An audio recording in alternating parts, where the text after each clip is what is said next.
the Biden administration finally meets with China.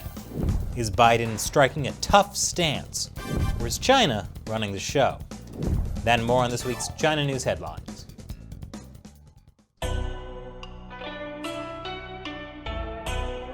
Welcome to China Uncensored. I'm Chris Chappell. This week marks the first high-level meeting between the Biden administration and Chinese officials, and a lot is at stake. But first, I gotta tell you, YouTube has been demonetizing us a lot. For this show to continue, we need your support on the crowdfunding website Patreon. For as little as $1 an episode, you can help us continue to uncensor China. Visit patreon.com/China Uncensored for more. So as I said, this is the first showdown between the Biden administration and China. The meeting happened in Alaska, and this is a big deal. Biden has not made his administration's China policy clear yet. He's still reviewing a lot of Trump administration China policies, from bans on Chinese apps like WeChat, to tariffs, to even whether to label the Chinese Communist Party's persecution of Uyghurs as genocide. Some people have the impression the Biden administration is soft on China. That's because of past China failures from key administration officials, as well as the fallout from the Hunter Biden scandal. But President Biden doesn't want to be seen as soft. So in the lead up to the first meeting, the Biden administration struck a tough stance. Secretary of State Antony Blinken made his first trip to Asia, and it was all about China. First stop was Japan. Blinken was joined by U.S. Secretary of Defense Lloyd Austin. Their goal? Building alliances to counter China. A warning to China from U.S. Secretary of State Antony Blinken on Tuesday, as he cautioned it against using coercion and aggression. Blinken was specifically calling out the Chinese regime's actions in the South China Sea. We're united in the vision of a free and open Indo-Pacific region, where countries follow the rules, cooperate whenever they can, and resolve their differences peacefully. And in particular, we will push back if necessary when China uses coercion or aggression to get its way. China was obviously not happy about that. But then he was off to South Korea, where he had a pretty similar message. China is using coercion and aggression to systematically erode autonomy in Hong Kong, undercut democracy in Taiwan, abuse human rights in Xinjiang and Tibet, and assert maritime claims in the South China Sea that violate international law. And speaking of Hong Kong, the Biden administration has just announced their first Chinese sanctions. They're sanctioning 24 Chinese and Hong Kong officials over the latest crackdown on Hong Kong's democracy, which is great news. However, these officials were already sanctioned by Trump.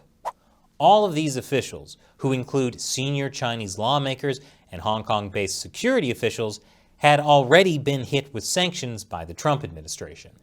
Trump's sanctions froze the U.S. assets of these 24 officials, banned them from entering the U.S., and stopped Americans from doing business with these officials.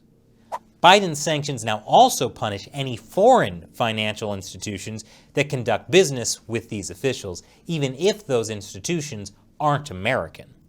The new sanctions were made under the Hong Kong Autonomy Act, bipartisan legislation that was passed last year.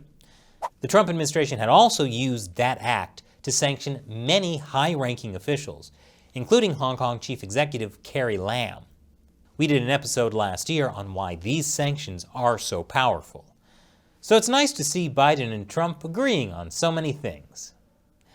But the Biden administration's ramp up to this high-level meeting wasn't just about Hong Kong. Days before the meeting, the U.S. government also approved the export of sensitive submarine parts for Taiwan. That will help Taiwan protect itself from a potential Chinese invasion, unless those sensitive submarine parts are screen doors. A big question on everyone's mind is how Biden will handle Trump's tariffs on China and the Phase 1 trade deal. But according to National Security Advisor Jake Sullivan, that won't be a focus in the talks. Instead, he suggested the talks will focus on big-picture strategy and American values. At a White House press briefing, he said, This is our effort to communicate clearly to the Chinese government how the United States intends to proceed at a strategic level, what we believe our fundamental interests and values are, and what our concerns with their activities are. I hope that clear communication involves telling the Chinese government to stop committing genocide. And after the break, Apple may be getting nervous about slave labor in China. Welcome back. It looks like Apple has cut ties with the Chinese company Film. They make selfie cameras for the iPhone, and may have been using slave labor from Xinjiang. Apple's massive supply chain has a lot of links in China. That's why Apple has lobbied so hard against the Uyghur Forced Labor Prevention Act. Meanwhile, Film told investors it had lost a particular overseas client, but didn't name the client. So why did Apple drop Film? Well, according to reports, Apple dropped Film a few months ago. That would have been after Film was listed in this report as a company that used Uyghur slave labor. So good on Apple for doing something about it. But considering how widespread Uyghur forced labor is, Apple will need to do a lot more than drop one supplier to make sure its iPhones aren't made with some kind of slave labor. Speaking of the Uyghurs, Australia joins Turkey in refusing to call China's persecution of Uyghurs a genocide.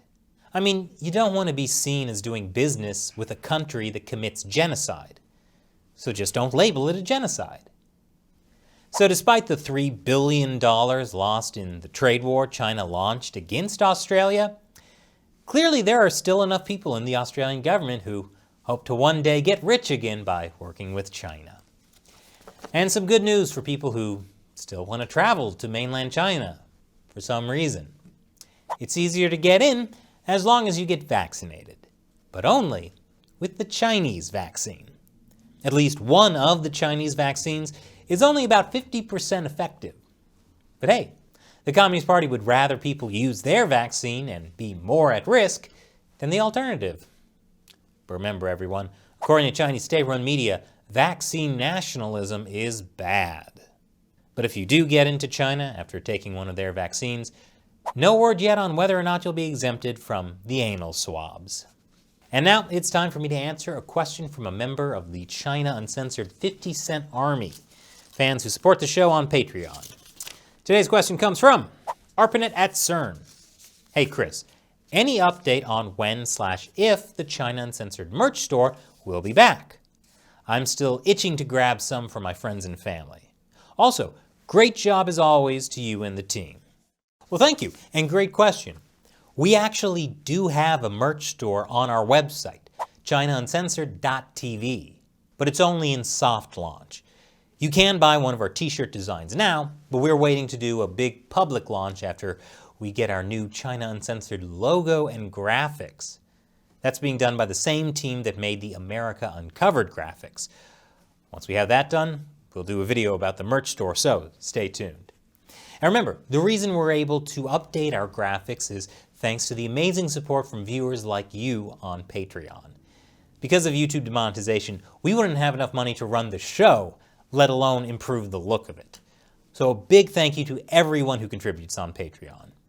If you'd like to join ARPANET at CERN as a member of the China Uncensored 50 Cent Army, head over to patreon.com/China Uncensored to learn more. Once again, I'm Chris Chappell. Thanks for watching China Uncensored.